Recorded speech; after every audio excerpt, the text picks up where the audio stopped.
Meeting attendees that this is a formal meeting. I could advise that members of the public will be given an opportunity to speak during the public open session, but not at other times. The meeting is being filmed, and by being present, attendees are deemed to have agreed to be filmed and to the use of those images and sound recordings.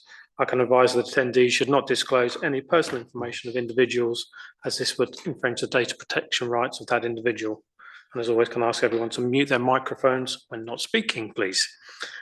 First item on the agenda is apologies for absence. We have apologies from Councillor Knight and Councillor Sajid. We also have Councillor Woodhead is delayed.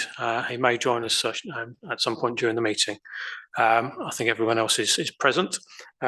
Second item then is declarations of interest, statutory declaration of interest, pecuniary or otherwise in relation to any agenda item. Councillor Barrett, please. Non-pecuniary, please, in 10D. 10D, thank you. I think there's a number that have that. Councillor Russell is similar, Councillor North similar, Councillor Patel similar, Councillor Gilcher, myself similar, Councillor Agnew similar, and Councillor Thomas. Anyone? Go on, Councillor Russell. Just to say, can we record the dispensation, since this is a Precept meeting, please, for everybody in the room? So we want to record that formally. Yeah. Peter, are you happy with that? Catherine has that. That was, I just wanted to raise that point as well. Yep. Okay, no problem at all. No, I'm not going to have no town mayor's announcements this evening, so we'll move on to public open session. And no, any members of the public online wishing to speak? No. Okay, so we'll move. We have no invited speaker. Item 6, then members' questions. Members, any questions, please? No. Okay. So minutes and recommendations of meetings. The agenda refers to the minutes of F&GP on the basis that the chair of the committee has had the opportunity to review. I understand, Councillor Strong, that those will become in due course, so we won't review these or consider them this evening. And obviously no matters arising as a result. So we'll move straight on to item 9, which is the items for consideration, and 9A, the Precept. I'm going to ask the town clerk and the head of finance to introduce the report. Members, you'll obviously be aware this is an important meeting for us, an important decision for us to be making this evening. But I'm going to pass over to the clerk to introduce. Thank you very much. So referring to the paper that you have in front of you, I just wanted to highlight some of the key issues. I think the first thing to say is that this is the culmination of approximately 5 or 6 months detailed work with members and officers. And that constituent information was presented to Finance and General Purposes on the 3rd of December and the 14th of January to enable those members to come to a indication of what the preferred budget should look like for the new financial year. The Finance and General Purposes Committee, as we know, is the preeminent financial committee of the council, and it's there to give recommendations to council connected to complex financial matters, and also to exercise its own delegated powers. The Finance and General Purposes Committee looked at the detail that was associated with the budget and made a recommendation to council that's incorporated into this report. Their recommendation is that council agree a precept of 13%, taking matters into consideration. It's also important to stress that the members of the council, elected members, and myself as RFO, have a responsibility in statute to ensure that we agree a balanced budget. And I'd stress that we need to agree a balanced budget, not a deficit budget. And that's enshrined in the Local Government Act of 1972. What this is also is the end result of a very detailed budgetary process that was agreed with members several months ago. And officers have followed that process to the letter. In addition to that, consultation has taken place at informal standing committees to try and capture members' preference connected to individual spend patterns. When we had the broader budget setting meeting, members gave officers some direction as to the options that we should put forward. And the options that you see for you today are the determination that was made by members at the time. In addition, the detailed individual budgets have also been shared with members and are also on SharePoint again for additional reference if you're interested. Part of our process also, of course, is to consider capital-related matters. And the council has an obligation to maintain its capital estate.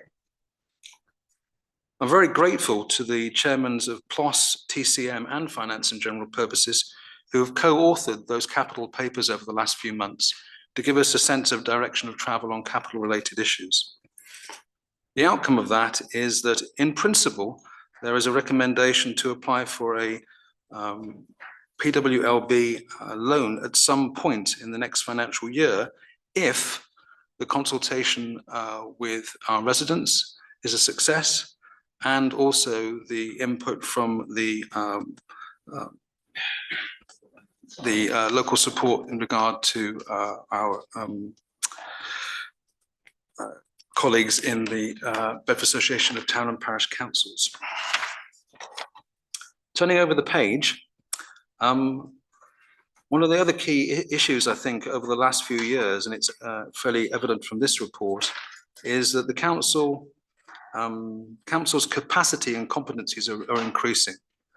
And I've recently shared with members a description of the deliverables that have come forward over the last couple of years, and it's showing good progress connected to that. And of course, this is captured in the corporate aspirations document that members have determined.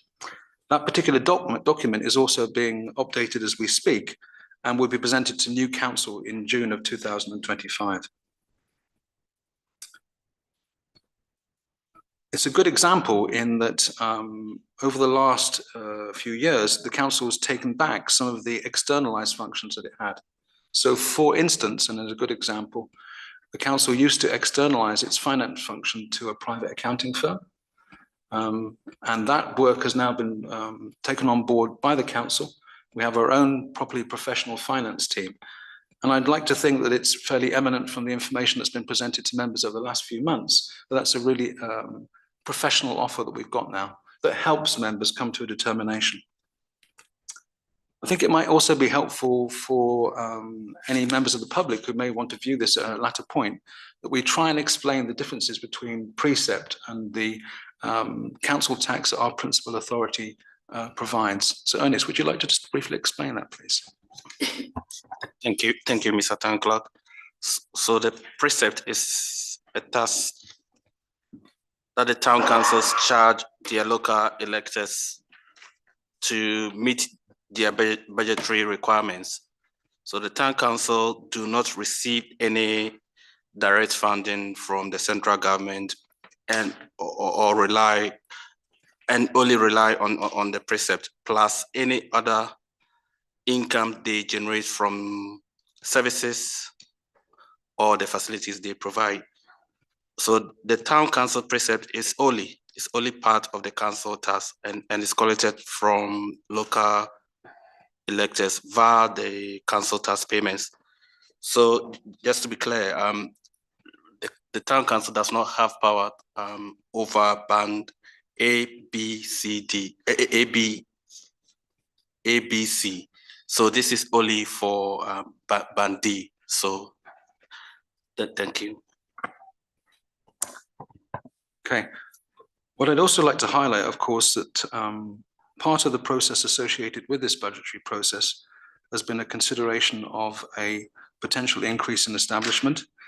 And that information has been put through our personnel committee on a number of occasions, and that the outcomes of that are articulated in page 7 of the report. The personnel committee, when considering this matter, was supportive of the 13% option. And indeed, this also went to the board budget setting process, which were also supportive of this option. The council was also very thoughtful in regard to following proper health and safety legislation, and is particularly cognizant of this when we're dealing with our blue collar workers who are in a more challenging environment in the sense of using dangerous machinery and the like. Individual risk assessments take place connected to all of the task-related work associated with that. And we're also very cognizant also of the lone working legislation that's in place. I'm pleased to say that as part of this process, members have also considered cost reductions and efficiencies and brought that to the table as well. So just under 65,000 of cost reductions have also been captured and are incorporated into this budget. And this is a zero-based budget, has been put together from the bottom upwards, and every single account code has been challenged and has also been presented to standing committee. As a consequence of the potential recommendations being put forward here, our public realm team also will be able to do a broader breadth of work, and will also be able to save us additional monies in regard to cost reduction and efficiency in the nature of what they can offer. We will persevere with this in the new financial year. We will continue to challenge. We will continue to try and drive efficiencies out of the organisation. And this is one of many years that we've continued to do this. And it's right and proper that we should always challenge for best value for money. What's also pleasing to note from this whole process is the council has made real progress in trying to attract external funding. And in this particular financial year, we've applied for over £400,000 of external funding, and we've managed to deliver 174,000 of additional monies for the community, which I think is a very good outcome. We still need to persevere with that though, but it's a good indication of progress being made. So effectively what we have in this report is three options for members to consider. Option number one is a 5% increase, which equates to £10.26 per year. This is an option within the paper. However, it would generate a negative of just under £56,000. The council cannot set a negative budget. So in real terms, if the council were to do this, it would effectively fail its internal and external audit. Option two is an increase of 8%, and that's a £17.44 increase.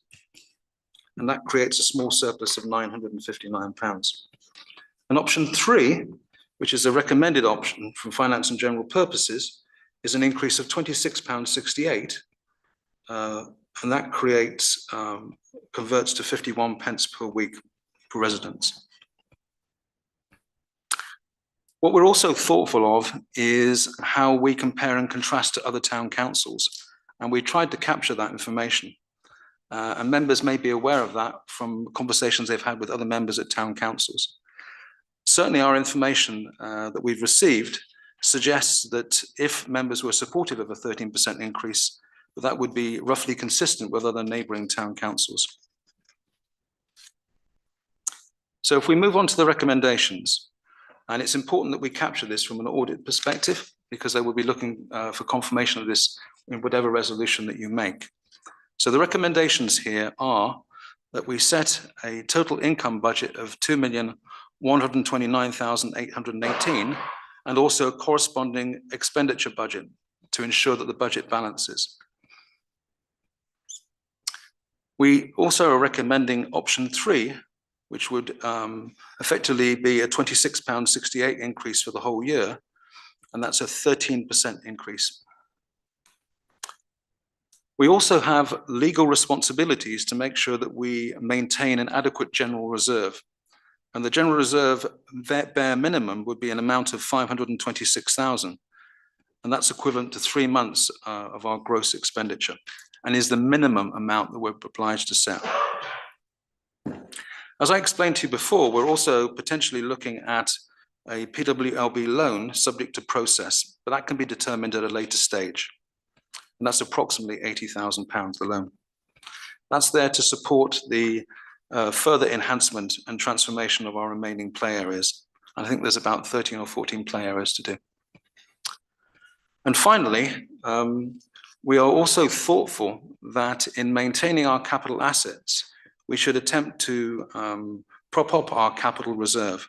And this report is recommending investing £25,000 in the next 4 years, which would create a ring-fenced capital fund of £100,000.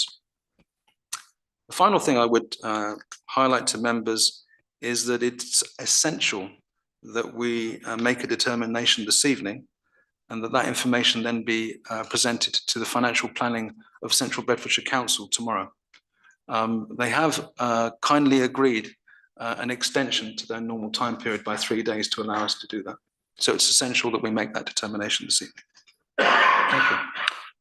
Okay, thank you. As we've said, it's a really important decision we have to make. I'm going to firstly ask Councillor Strawn to introduce from a member's perspective, and then we'll take you there. So open up after Councillor Strawn. So Councillor Strawn, over to you. Thank you, Mr. Mayor. Thank you, Town Clerk and Ms. Ball, for the explanation given. It's very detailed. Now, all the members of the council have had the opportunity to review these papers over a period of time. The process is something that I think is the first time that this council has ever gone into such detail and commitment in terms of looking at the budgets. There have been numerous meetings, many full committee meetings where all members have had the opportunity, whether they're members of that committee or not, and whether they're a chairman, vice chairman, or just an ordinary member of the committee. It was not possible in previous years to actually go into this level of communication and effort. And I'd commend the officers for the time that they have spent in taking on board many points and making recommendations and being challenged by members quite heavily in some of these meetings as to the reasons and rationale.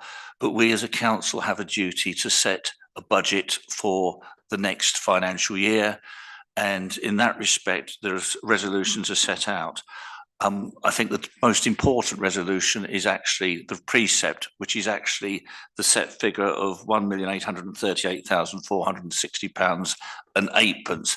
That is what we will ask and receive from Central Beds Council if the option 3 and this resolution is accepted. Band D is the indicative band that is used throughout the country for all councils to show how it affects particular individuals.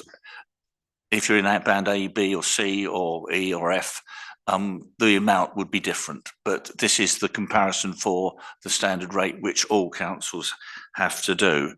I think that the process has been excellent because there have been challenges throughout. But I think we've come for something here that will offer an improved service for the town's residents over the next financial year. And can help enable the council to move forward and the town to move forward. So in that respect, we've got a duty to produce a balanced budget, which is approved by the responsible financial officer to comply with the audit requirements.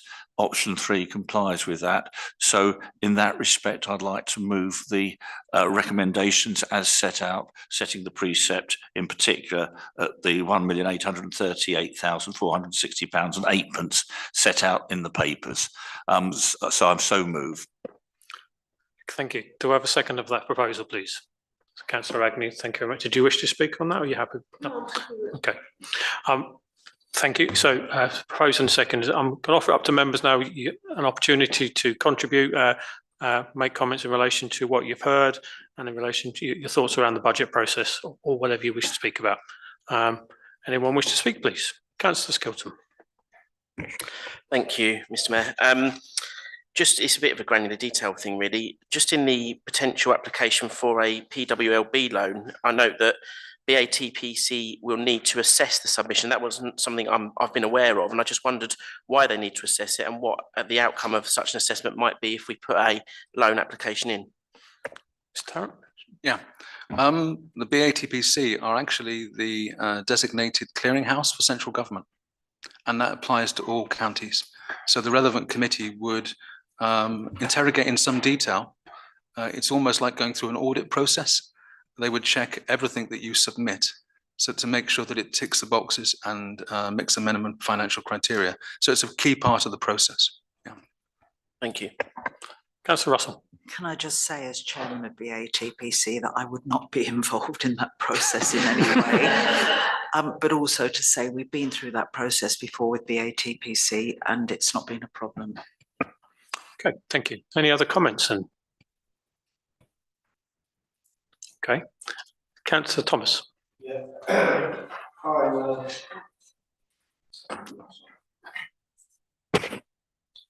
Yeah, I'm kind of opposed to the 13% increase in proposal.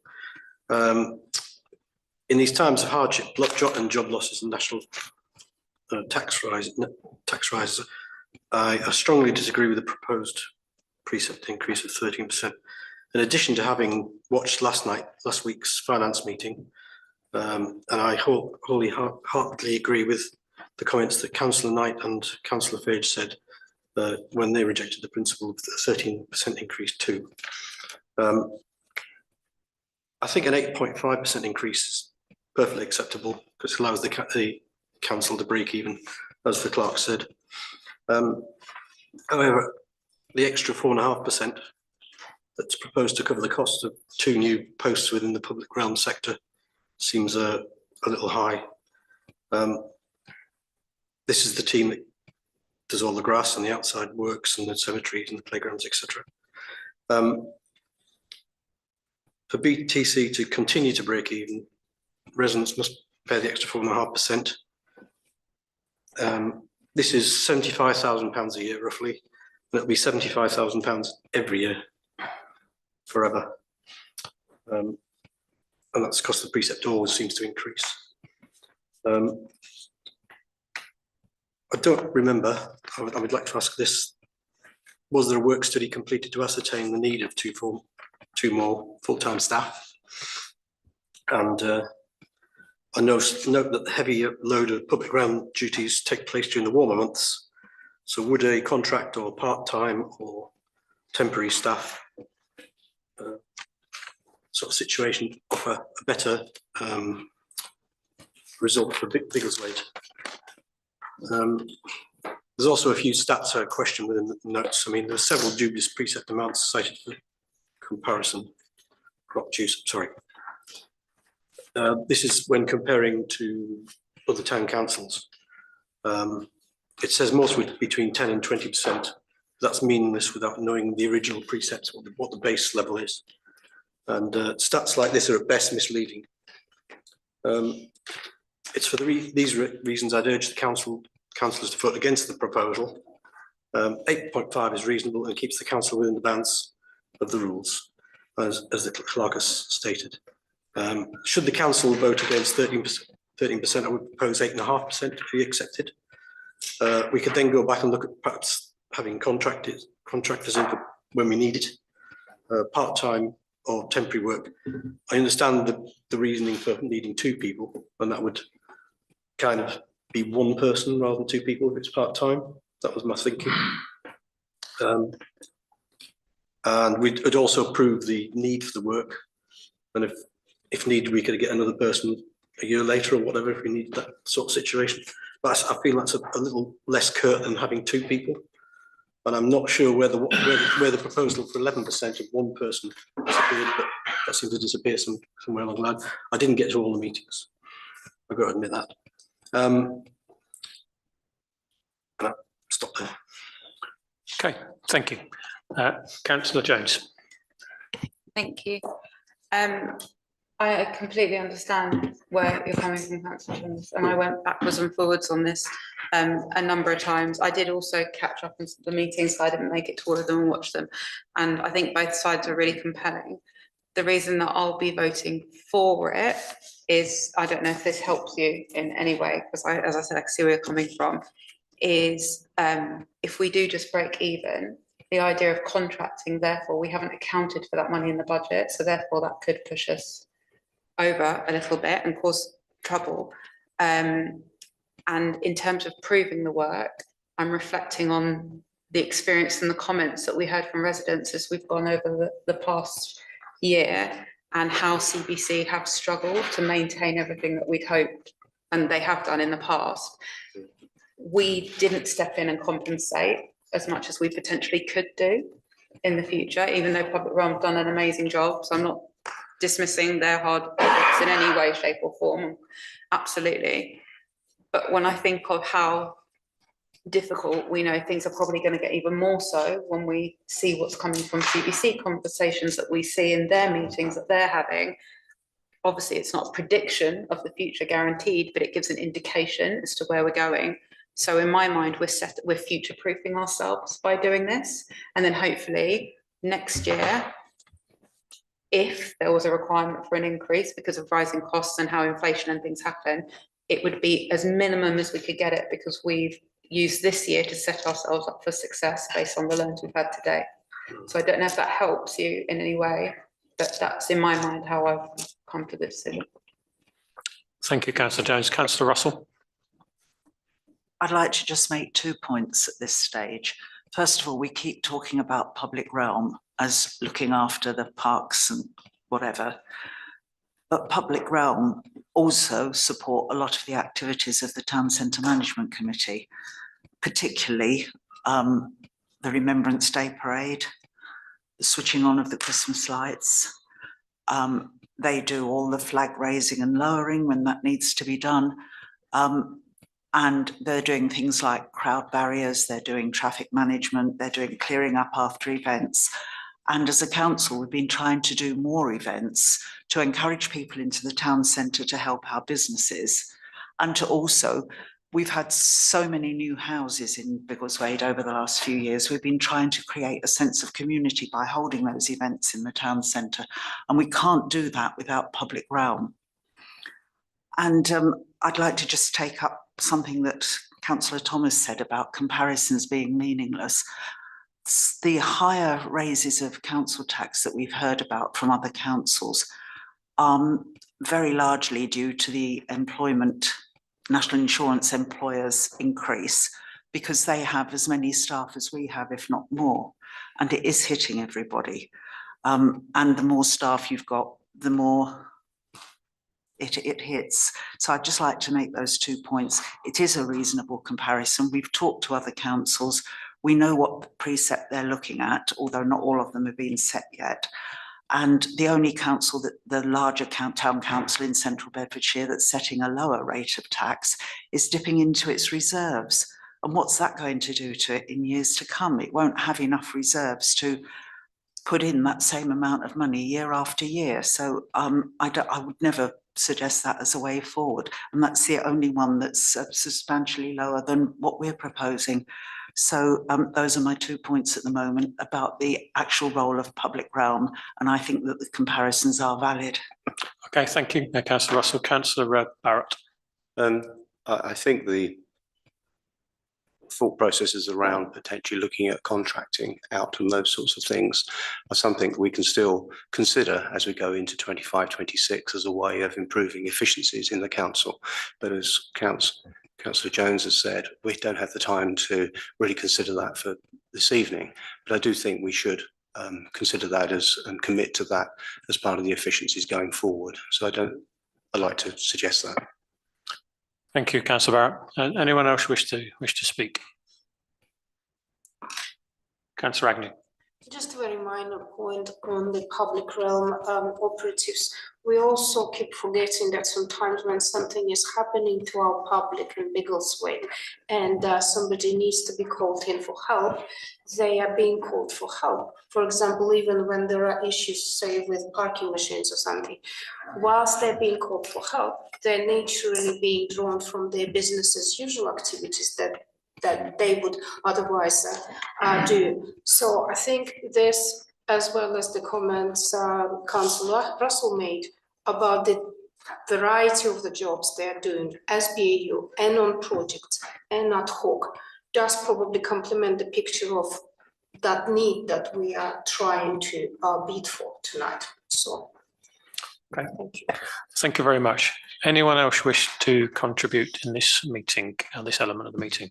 Okay, on that basis, then I will then take it to the vote. So we have a proposal that's been seconded.